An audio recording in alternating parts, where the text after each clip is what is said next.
Dear Quinesta, I hope this message finds you well. I have been asked by several people to share this story with you, and after careful consideration, I have finally decided to do so. I apologize in advance for avoiding personal details and getting straight to the point. I was raised by my loving parents who instilled in me the value of long-lasting relationships and the importance of being a loyal friend who would never intentionally hurt anyone.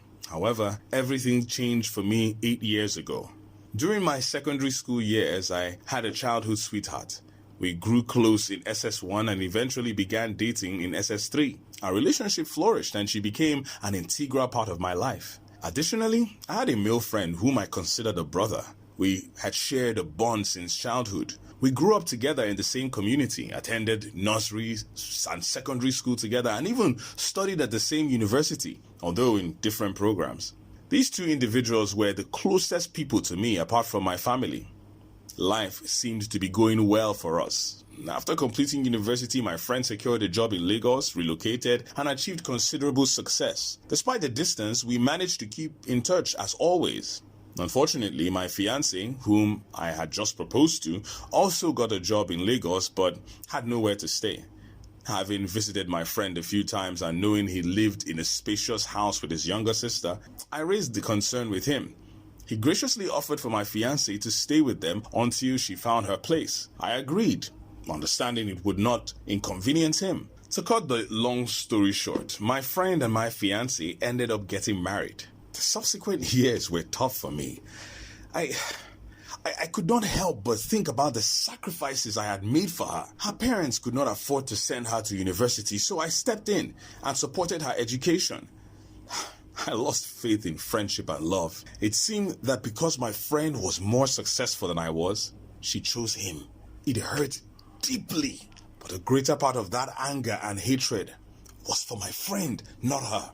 This was a person I had considered a brother.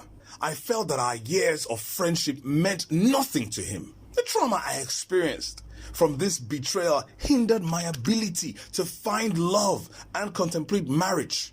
However, by God's grace, I got married in January of last year.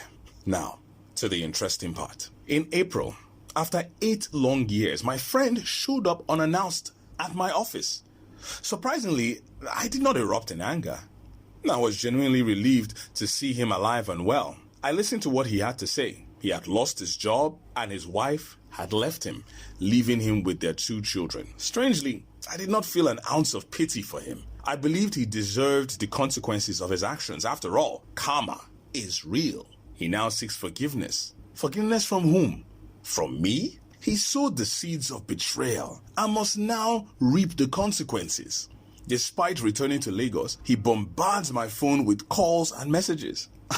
I simply cannot understand why he would open wounds that I have worked so hard to heal. What does he truly want from me? Quinesta, I am uncertain of how your listeners will perceive my story, but I felt compelled to bring it to your attention based on the advice I received. Friendship, in my eyes, has become a deceitful illusion.